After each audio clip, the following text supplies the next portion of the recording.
Shalom Bapak Ibu. Mari kita berdoa sebelum dengar firman. Bapa kami yang di sorga, kami bersyukur pada hari ini kami boleh datang ke rumah Tuhan sebagai satu keluarga untuk menyembah Tuhan. Kami berdoa ya Tuhan, firman Tuhan berbicara kepada setiap kami, buka hati, buka pikiran kami, sehingga kami dapat mengerti, memahami firman, menghidupi firman yang mengubahkan hidup setiap kami. Ini doa kami di dalam nama Tuhan Yesus Kristus, kami berdoa. Amin. Bapak Ibu boleh angkat tangan yang datang full tim sama anggota keluarganya. 1, terima kasih. 2, angkat tangannya agak tinggi boleh. Wah, puji Tuhan. Puji Tuhan. Minggu kelima Bapak Ibu, kita itu bahas selalu tema tentang keluarga. Karena minggu kelima kita biasa ibadah gabungan dengan remaja, dengan sekolah minggu, kelas besar. Dan pada hari ini tema kita yaitu tentang keluarga yang setia kepada Kristus. Survei mengatakan suatu keluarga yang ideal itu terdiri dari berbagai macam faktor. Beberapa faktor yaitu soal komunikasi yang baik, soal keterbukaan, dan yang menarik perhatian saya adalah soal ini. Faktor dari keluarga yang ideal atau keluarga yang berbahagia adalah mereka itu membagikan yang namanya nilai-nilai dan kepercayaan di dalam lingkup keluarga tersebut. Sehingga itu menimbulkan rasa kesatuan dan juga identitas dari keluarga itu yang kuat gitu. Pertanyaannya, nilai-nilai apa yang kita bagikan di dalam keluarga setiap kita? Value apa yang kita bagikan di dalam keluarga kita, itu yang hari ini akan kita pelajari sama-sama. Saya ajak setiap kita baca Kolose. Ya. Kolose 3 ayat 12 sampai 14 ya. Kita bacakan bersama-sama 3 ayat ini ya. 1, 2, 3. Karena itu sebagai orang-orang pilihan Allah yang dikuduskan dan dikasihinya, kenakanlah belas kasihan, kemurahan, kerendahan hati, kelemah lembutan, dan kesabaran. Sabarlah kamu seorang terhadap yang lain, dan ampunilah seorang akan yang lain. Apabila yang seorang menaruh dendam terhadap yang lain, sama seperti Tuhan telah mengampuni kamu, kamu perbuat jugalah demikian. Dan di atas semuanya itu, kenakanlah kasih sebagai pengikat yang mempersatukan dan menyempurnakan. Bapak Ibu, Paulus tulis surat Kolose ini dengan tujuan memerangi pengajaran palsu. Pengajaran palsu apa aja? Di pasal 2 yang tentang perkara-perkara di atas dia banyak bahas soal legalisme. Orang udah percaya tetap harus taati peraturan, kalau enggak tidak akan selamat. Soal sunat, kamu walaupun percaya Kristus harus ditambah dengan sunat, baru keselamatannya itu sah. Soal upacara-upacara, kebiasaan-kebiasaan, penyembahan kepada malaikat, dan juga soal penyiksaan diri, asketisme. Itulah kenapa di pasal 1, pasal 2 di dalam surat Korintus, Paulus itu bicara tentang doktrin, terutama doktrin Kristus. Karena ajaran yang berkembang pada waktu itu juga ajaran gnostik Bapak Ibu. Ajaran apa ini yang membedakan antara tubuh dan jiwa. Jiwa itu kudus, tubuh itu fana, tubuh itu jahat. Sehingga perlakukan tubuh seenaknya. Enggak, Paulus bilang. Karena Tuhan Yesus sendiri di dalam jasmani Kristus itu ada kepenuhan kealahan. Itu dijelaskan di pasal yang kedua. Sehingga orang yang dimerdekakan oleh Kristus, hidupnya termasuk badaniahnya ini, jasmaninya harus memuliakan Tuhan. Jadi bukan pikirkan perkara-perkara dunia, tapi perkara-perkara di atas. Dengan cara apa? Menanggalkan pakaian yang lama, pakai pakaian yang baru. Analogi Paulus soal pakaian. Jadi menghidupi iman di dalam Kristus itu sama dengan mencopot baju yang lama dan pakai baju yang baru. Manusia lama, pasal 3 ayat 3-9 dijelasin sama Paulus. Dan itu harus dicopot dan mengenakan pakaian yang baru. Bapak Ibu harus pilih antara dua. Tidak bisa dua-duanya dipakai. Entah kita lagi pakai baju lama atau kita pakai baju baru. Entah kita pakai baju kotor atau baju bersih. Kalau apalagi pakai baju kotor, kita pakai baju bersih, yang bersih ikutan kotor. Oleh karena itu Paulus bilang, copot yang lama. Karena kamu sudah dimerdekakan oleh Kristus. Kemudian pakai yang baru. Orang yang ditebus oleh Kristus secara natur itu mengenakan manusia baru, mengenakan baju yang baru, terlihat menjadi terang dan garam. Jadi ketika kita pada saat ini mengaku kita sudah percaya, tapi orang lain melihat kita tampaknya masih pakai baju yang kotor, pertanyaan tentang apa yang kita maknai tentang keselamatan kita. Paulus kasih di sini pesan, kenakanlah manusia baru. Apa aja manusia baru? Itu value yang akan kita pelajari, yang akan kita bagikan juga di keluarga kita. Yang pertama, belas kasihan, Bapak Ibu.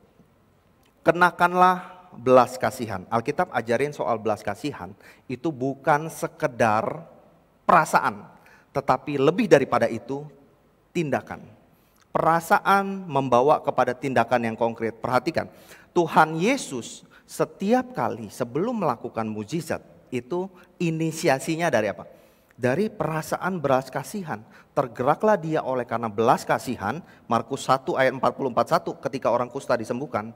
Kemudian dia sembuhkan orang kusta. Tergeraklah Yesus oleh belas kasihan. Kemudian dia bangkitkan anak muda di Nain, Lukas 7. Tidak hanya stop di perasaan, tetapi menuju kepada tindakan konkret, yaitu dia menyembuhkan, dia melakukan mujizat. Tapi Bapak Ibu Saudara, kita perlu berhati-hati. Kenapa? Karena belas kasihan ini tidak bisa dilepaskan dari aspek buah roh yang lain. Aspek buah roh kerendahan hati misalnya. Kalau kita lepaskan itu, yang terjadi adalah kita mencobai diri kita untuk jatuh di dalam dosa kesombongan. Karena ketika kita berbelas kasihan, itu cenderung kita memposisikan diri lebih baik daripada objek atau orang yang kita kasihanin. Sehingga belas kasihan ini mesti gandeng sama buah roh lainnya, faktor-faktor lainnya, yaitu kerendahan hati yang nanti akan kita bahas. Jadi saya artikan belas kasihan begini Bapak Ibu, kita itu mencoba memakai sepatu orang yang kita kasihanin. Pakai sepatunya, bukan dalam arti yang literal pakai sepatu, tetapi mencoba berdiri di posisi dia. Kenapa dia bertindak begitu, kenapa dia melakukan kesalahan ini dan itu. Saudara masih ingat tentang kisah perumpamaan anak yang hilang ya di dalam Lukas 15. Anak bungsu kurang ajarnya luar biasa. Minta warisan sebelum orang tuanya mati. Kemudian dia pakai buat apa? Bukan buat ngembangin bisnis tapi untuk foya-foya. Dan ujung-ujungnya habis bangkrut melarat. Tidak ada pilihan lain mesti balik. Ayat 20, Lukas 15 ayat 20. Maka bangkitlah ia si bungsu dan pergi kepada bapaknya. Ketika ia masih jauh, si bungsu masih jauh, ayahnya telah melihatnya. Artinya bapak ini nungguin terus anaknya balik Bapak Ibu. Nggak dianggap anak hilang, tapi dia tungguin terus.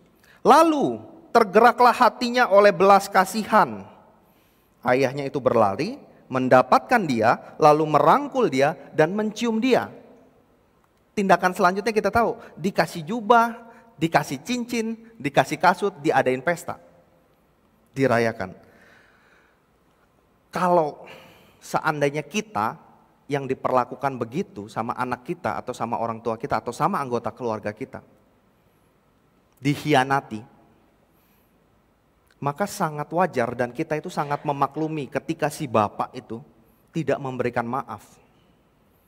Sangat kita bisa maklumi ketika si bapak tidak memberikan maaf karena anaknya udah begitu kurang ajar. Minta warisan, nyumpain bapaknya mati. Foya-foya, melarat, gak ada pilihan baru balik. Seandainya kita memberi maaf, tetap dong harus jaga yang namanya martabat, dignitas, gitu ya, budaya timur. Orang tua stay di tempat. Anak harus datang cium kaki saya. Baru orang tua bilang kapokmu kapan, baru dimaafin. Nah itu lebih masuk akal tuh. Daripada yang dilakukan bapak, tapi si bapak gak begitu.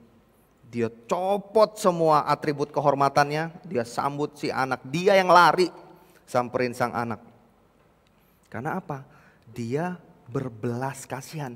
Dia mencoba menempatkan dirinya di sepatu anaknya, di cara pikir anaknya. Dia balik pasti malunya udah luar biasa. Dan dia memilih balik karena udah gak ada jalan lain. Karena si anak bungsu pun akhirnya bilang, jangan anggap saya anak, anggap saya budak aja. Udah kamsia, dianggap budak, tapi bapaknya gak begitu. Sekali lagi Bapak Ibu Saudara, belas kasihan, compassion itu bukan stop di perasaan, tetapi menuju kepada tindakan yang nyata. Nah, anggota keluarga kita pasti pernah melakukan yang namanya kesalahan.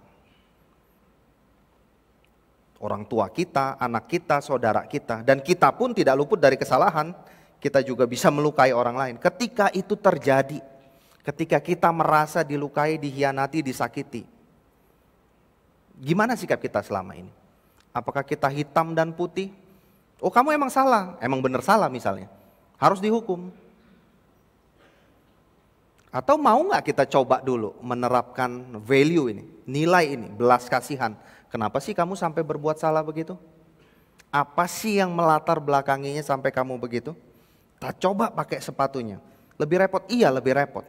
Lebih gampang kalau kamu melanggar A hukumannya A, kamu melanggar B hukumannya B. Tapi Bapak Ibu Saudara, sikap belas kasihan ini ditunjukkan secara nyata oleh Kristus sendiri. Dan Tuhan ingin ngajarin kita lebih lagi tentang bukan soal saya, bukan pentingin diri saya, tapi pentingin orang lain. Yang paling dekat siapa? Anggota keluarga kita.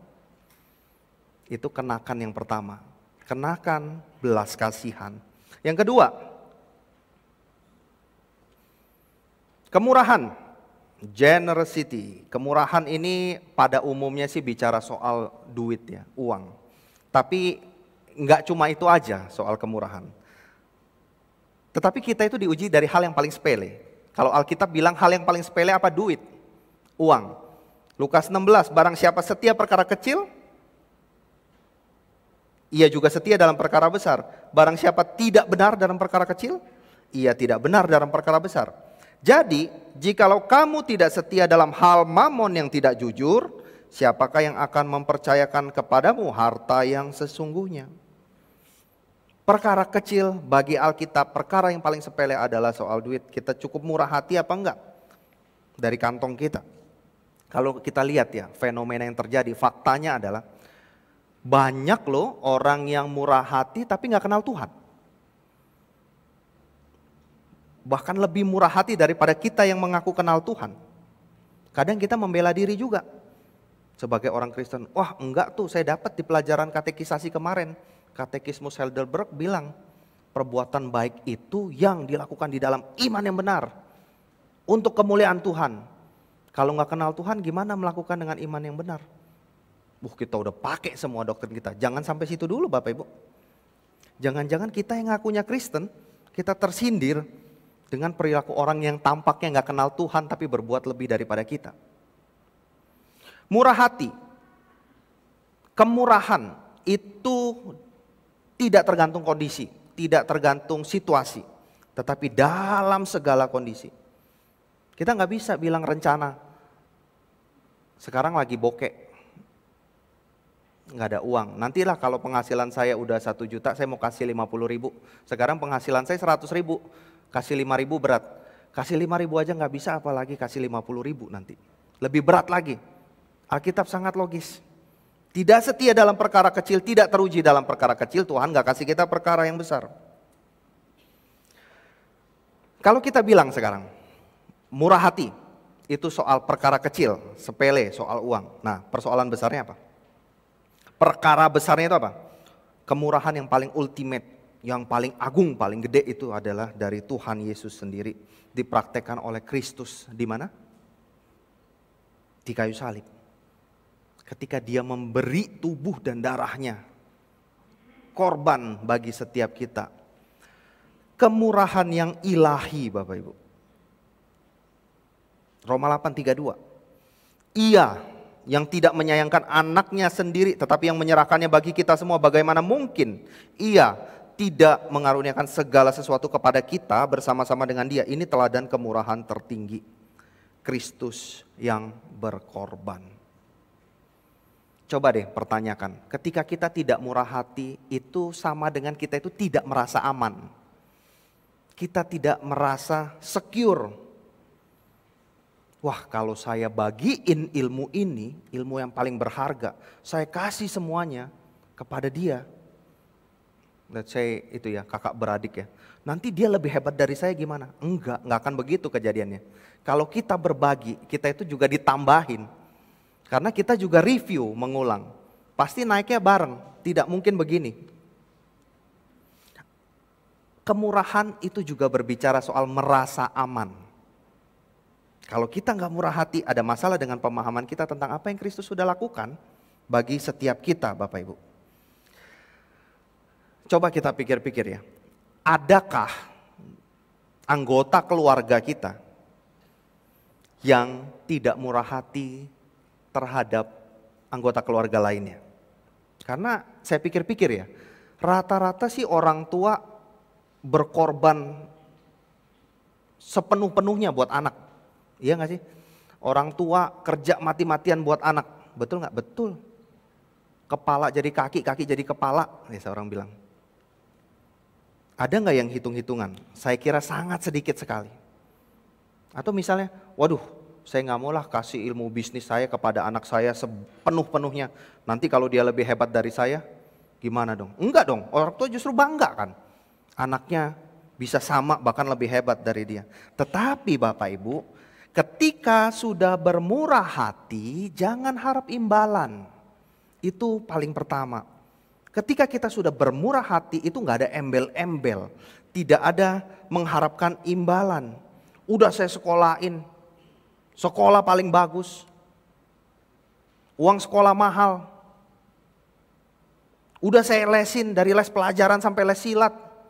Udah saya kuliahin, kuliah dengan kampus terbaik. Mana balasannya? Gak ada hormat-hormatnya, gak ada sayang-sayangnya sama orang tua. Gak ada ngasih-ngasihnya. Itu namanya bukan murah hati, itu namanya investasi Bapak Ibu. Mengharapkan imbal hasil. Bapak Ibu Saudara gak usah khawatir. Ketika kita kenalkan Injil kepada anak-anak kita dari kecil. Kita budayakan gaya hidup kerajaan sorga itu dari kecil. Keluarga rutin beribadah. Saya bersyukur tadi banyak dari kita yang ibadah rame-rame nih ya. Rutin beribadah bersama-sama, rutin berdoa bersama, rutin saat teduh bersama, ada mesbah keluarga. Tapi yang terjadi apa? Seringkali kita tidak menganggap value ini penting. Yang lebih penting apa? Ilmu kehidupan. Bagaimana cara bertahan hidup? Contohnya musim-musim sekarang nih. Ini lagi musim ujian. Biasa musim ujian kita bisa lihat anak-anak yang gak datang sekolah minggu atau pra-remaja atau remaja. Remaja mungkin udah bisa keluar sendiri ya. Sekolah minggu atau pra-remaja. Oh gak bisa datang. Kenapa? Belajar. Buat ujian besok. Saudara ke gereja 2 jam. Kita belajar ketambahan 2 jam tambah pinter seberapa sih? Gak tambah pinter banyak-banyak juga. Nah dari situ kita udah lihat mana yang dipentingkan, mana yang tidak dipentingkan.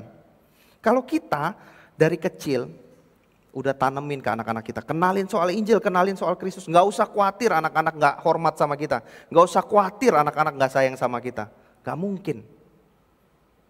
Nah, kita bilang hormatilah ayahmu dan ibumu supaya lanjut umurmu di tanah yang Tuhan Allahmu kepadamu. Jadi jangan salah, murah hati bukan investasi. Khawatirlah kalau kita itu kasih anak kita semua ilmu-ilmu kehidupan. Ilmu-ilmu soal bagaimana bertahan hidup, bagaimana menjadi sukses. Tapi kita lupa kenalin Kristus sama anak-anak. Kita lupa kenalin Injil sama anak-anak, itu yang bahaya. Yang kedua soal kemurahan hati. Sekarang yang ketiga, kenakanlah kerendahan hati. Kerendahan hati itu apa? Tidak sombong.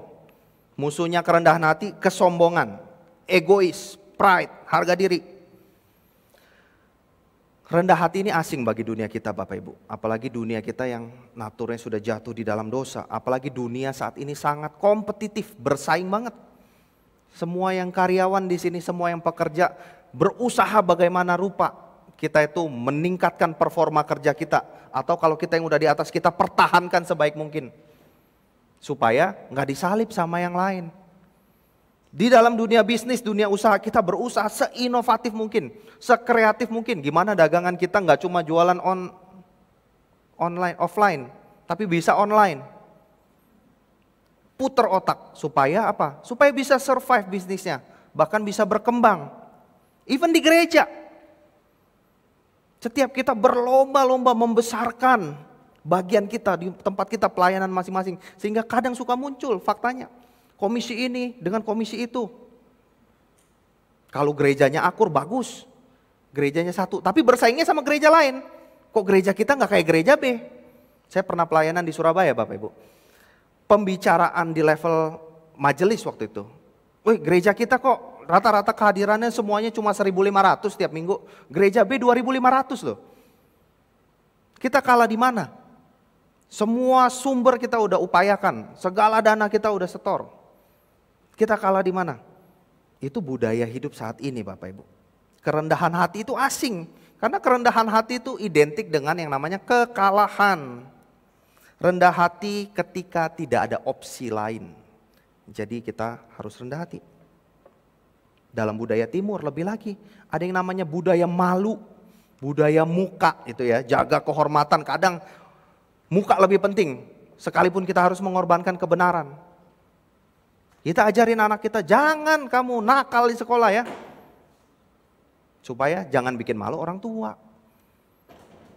Sekolah yang pinter jangan nyontek. Supaya apa? Supaya gak mempermalukan nama Tuhan. Enggak, supaya gak bikin malu orang tua. Budaya kita yang di sekitar kita. Nah seandainya kita bersalah. Suami bersalah kepada istri, ditegur. Sama yang derajatnya lebih rendah misalnya. Orang tua ditegur anak. Apakah kita segampang itu bisa menerima? Enggak gampang Bapak Ibu. Bahkan kita lebih cenderung cari pembenaran dulu. Cari alasan dulu. Sampai lupa tuh permasalahannya apa. Karena sibuk kita. Jangan sampai martabat saya turun. Muka nomor 1.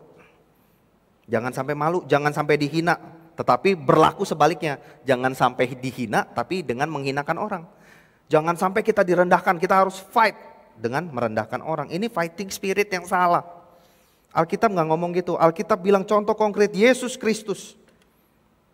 Yang walaupun dalam rupa Allah tidak menganggap kesetaraannya dengan Allah sebagai milik yang harus dipertahankan. Melainkan apa? Mengosongkan dirinya.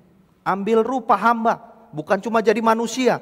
Tapi jadi hamba yang paling hina. Matinya pun paling hina di atas kayu salib. Yesus contoh agung dari kerendahan hati. Dia membasuh kaki murid-muridnya, Matius 23. Membasuh kaki murid sebagai guru yang basuh kaki itu budak. Bahkan budaknya itu budak yang rendah. Bukan budak Yahudi. Tapi budaknya yang bukan orang Yahudi yang boleh membasuh kaki. Tapi itu Yesus lakukan. Kalau dunia bilang kerendahan hati sama dengan kekalahan, Alkitab gak bilang gitu. Kerendahan hati itu adalah kebergantungan. Kebergantungan kepada Tuhan, mengakui diri tidak mampu sehingga saya butuh Tuhan. Kita gak bisa melakukan segala hal, ini kelemahan bukan, ini keindahan. Karena justru dengan itu kita bergantung kepada Tuhan, kepada orang lain, kepada sesama. Lagu itu loh Bapak Ibu. I surrender all, aku berserah. Kadang kita nyanyi itu ketika apa? Jalannya udah ketutup semua. Baru surrender all. Tuhan ajarin kita surrender all di dalam segala kesempatan. Berserah sama Dia. Makanya tuh di dalam 2 Korintus 12 ayat 19. Paulus itu curhat. Dia minta diangkat kelemahannya, duri dalam daging. Yang kemungkinan soal matanya ya Bapak Ibu. Supaya saya bisa melayani lebih giat lagi, lebih baik lagi, tidak terhalang dengan kelemahan ini. Tapi Tuhan Yesus bilang apa? Cukup kasih karuniaku kepadamu. Justru di dalam kelemahanmu. Apa tuh lanjutnya? Justru di dalam kelemahanlah kuasaku menjadi sempurna. Sehingga Paulus bilang di ayat 10.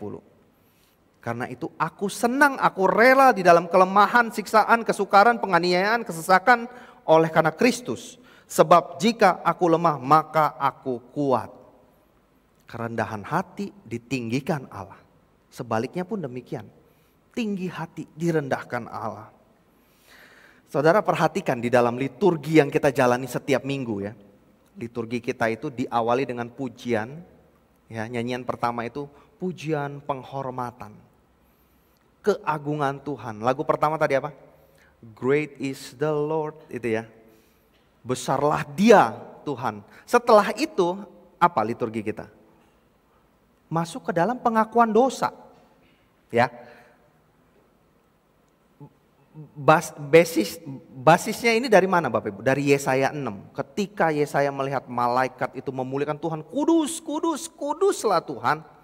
Dia melihat diri saya ini najis.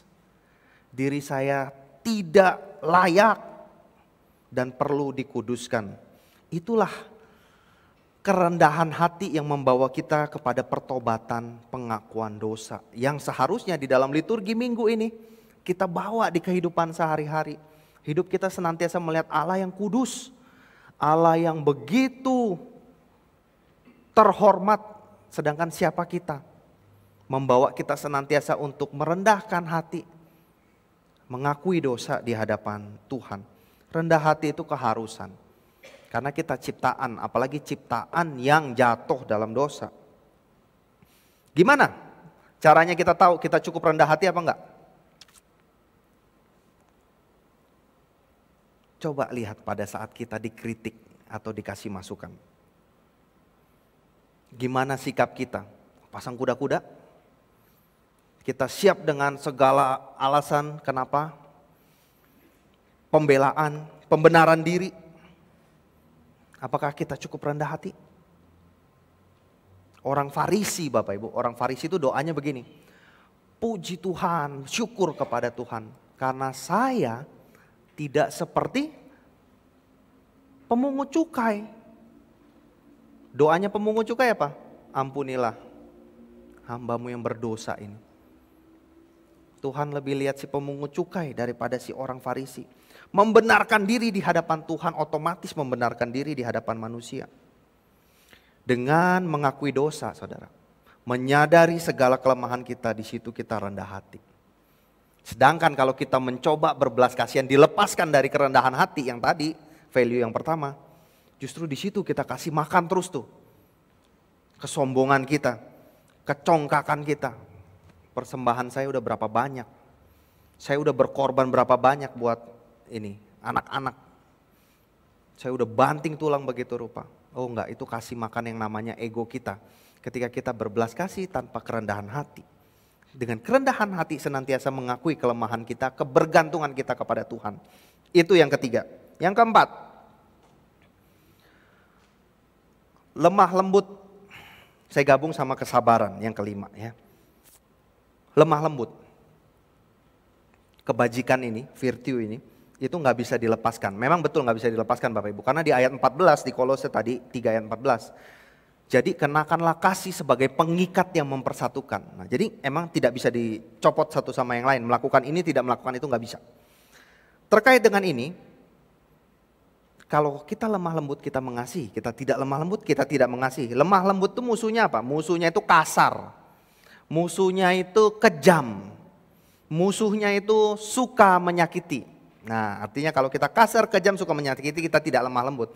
Tetapi memang di dalam bahasa Indonesia Bapak Ibu. Gentleness ini ya, atau meekness ini diartikan lemah lembut. Ada kata lemahnya itu seakan-akan gak berdaya gitu, padahal bukan begitu maknanya. Perhatikan, lemah lembut ini cuma bisa dilakukan oleh orang yang sesungguhnya kuat.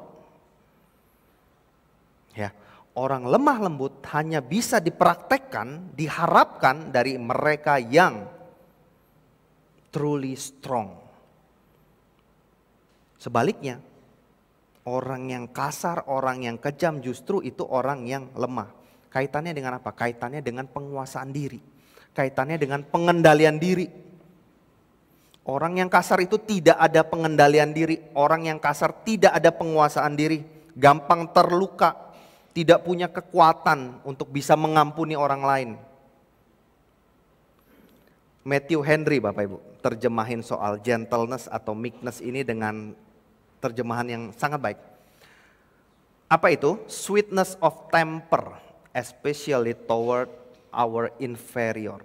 Ya, sweetness of temper, temperamen atau sifat yang manis, terkhusus kepada mereka yang lemah, inferior. Bukankah kita cenderung bersikap lemah lembut kepada orang yang superior, yang di atas kita, yang lebih powerful dari kita? Kenapa nggak ada pilihan lain? Harus tunduk. Makanya kita bersikap lemah lembut kepada orang yang di atas kita. Kita udah pasti lemah lembut sama atasan kita. Kita udah pasti lemah lembut sama bos kita. Sama jenderal mana udah pasti kita lemah lembut. Tetapi suami terhadap istri, orang tua terhadap anak, si sulung terhadap si bungsu, anak yang paling besar terhadap anak yang kecil. Sikap kita kepada ART kita, apakah lemah lembut? Atau mungkin kita bela diri? Enggak, sebenarnya saya ini orangnya memang kasar, tapi hati saya enggak begitu. Hati saya ini lembut. Saya ini orang yang orang lemah lembut, gak ada yang ngomong lemah lembut ya Bapak Ibu ya. Justru orang yang sombong jadinya. Saya ini orangnya apa adanya. Otentik, asli. Enggak, itu bukan otentik kalau kasar. Cruel. Alkitab bilang apa yang keluar dari mulutmu itu menggambarkan hatinya. Keluar dari mulut itu adalah gambaran hati. Hati kotor, keluarnya bagus. Bisa nggak? Bisa.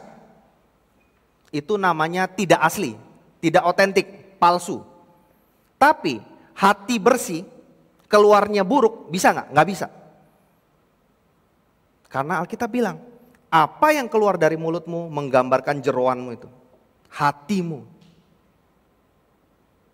Kalau hati kotor, keluarnya baik, masih bisa dikamuflase, dimanipulasi. Tapi kalau hatinya benar sungguh, nggak bisa keluarnya itu kasar, kejam, itu nggak bisa. Dan Bapak Ibu, kelemah lembutan ini terujinya ketika apa? Ada momennya ketika kita disakiti, ketika kita dikhianati. Kalau sekarang kita merasa, oh saya sudah cukup lemah lembut kok, oke fine aja. Mungkin itu bukan lemah lembut, itu rendah hati dalam segala kondisi. Tapi lemah lembut teruji ketika kita disakiti, kita dilukai. Dan ketika kita mengalami itu, seringkali nggak kita berpikir gimana cara balasnya. Saya udah atur skenario di kepala kita, wih jahat sekali. Hati kita ini jahat sekali Bapak Ibu. Kita bisa atur pembalasan lebih kejam walaupun kadang tidak terlaksana ya. Dan siapa yang paling mungkin untuk melukai kita? Keluarga kita. Orang yang paling dekat sama kita. Yusuf dijual siapa? Abang-abangnya, kakak-kakaknya. Yusuf disakiti oleh keluarganya sendiri. Kenapa? Karena orang yang kumpul terus. 24/7. Setiap hari kumpul. Dan paling memungkinkan untuk menyakiti adalah orang terdekat, yaitu keluarga. Tapi saya mau kasih tahu di sini Bapak Ibu. Bahwa Yesus itu adalah contoh kelemah lembutan yang teruji. Ini contoh teragung kita. Karena waktu di kayu salib dia bilang, ya Bapa, ampunilah mereka sebab mereka tidak tahu apa yang mereka perbuat. Gila aja, gak tahu apa yang mereka perbuat gitu ya kalau kita pikir-pikir. Kejamnya begitu rupa terhadap Yesus. Tapi Tuhan Yesus bilang, kelemah lembutannya teruji dan lolos. Ampuni mereka sebab mereka tidak tahu apa yang mereka perbuat. Dan masih sambungan dari lemah lembut, yaitu kesabaran. Value yang terakhir, soal kesabaran. Kesabaran ini bukan berarti kita itu tidak berdaya. Wis sabar. Karena nggak mampu, bukan. Tapi kesabaran itu ngomong soal memberi kesempatan. Mengharapkan orang yang kita kasih sabar itu bertobat. Itu kesabaran yang Alkitab ajarkan.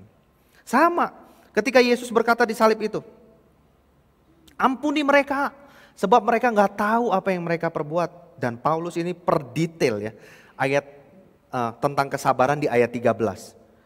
Sabarlah, atau terjemahan lebih tepat, pikulah beban, tanggunglah beban kamu seorang terhadap yang lain, dan ampunilah seorang akan yang lain apabila yang seorang menaruh dendam terhadap yang lain.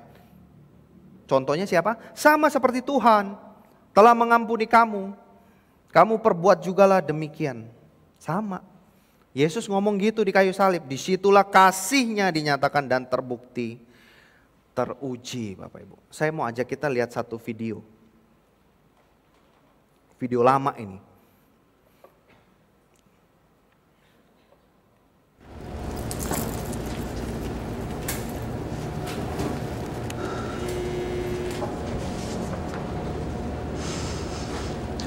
Ada suaranya.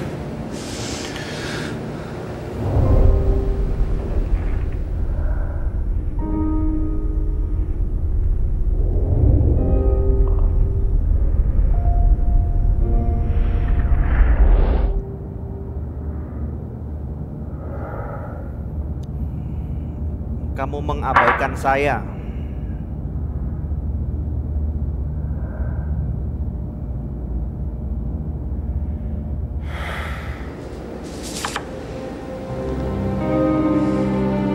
Kamu menolak saya.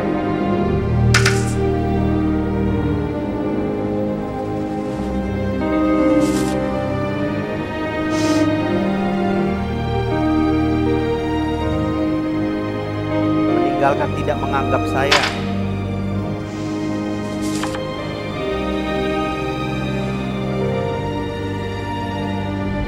Eksploitasi saya, memakai saya, memakai kasih saya, mengeksploitasi cinta saya.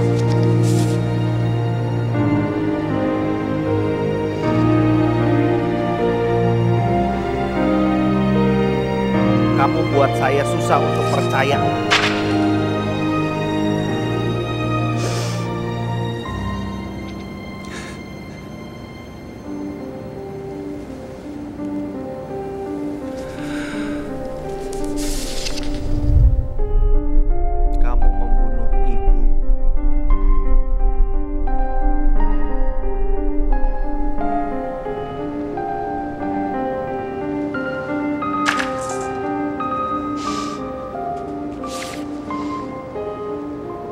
Ambil semuanya dari saya. Kemampuan, keluarga, kasih.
Luka yang dalam itu gak pernah sembuh sebelum kita mengampuni.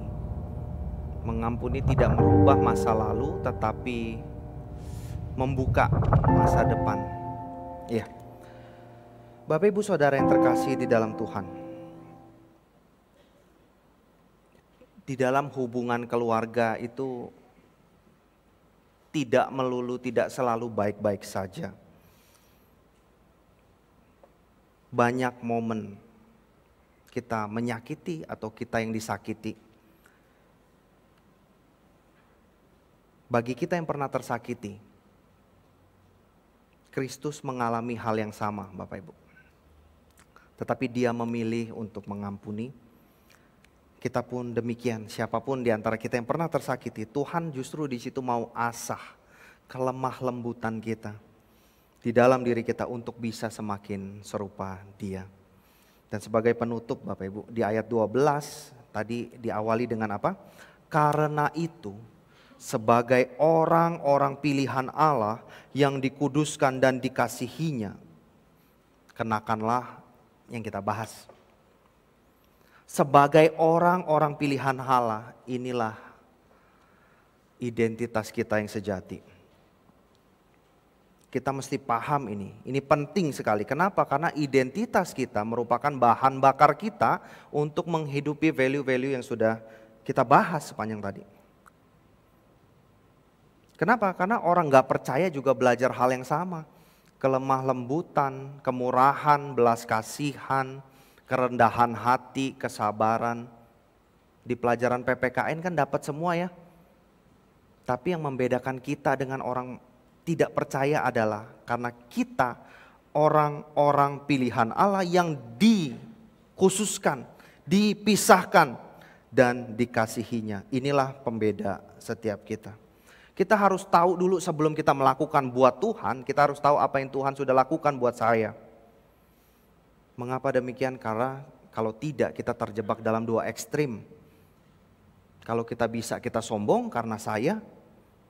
Makanya Paulus minta diangkat duri dalam daging 3 kali dia minta.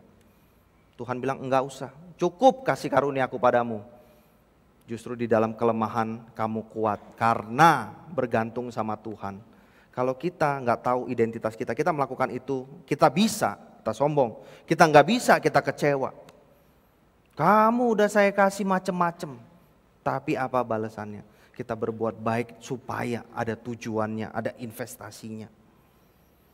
Tapi bukan itu, kita melakukan nilai-nilai itu karena kita adalah orang pilihan Allah yang dikuduskan dan dikasihinya. Ingat itu saudara? Identitas kita, kaum pilihan Allah. Sehingga kita menghidupi teladannya, bentuk ucapan syukur kita. Karena kita dikasihi sama Tuhan. Mari kita berdoa.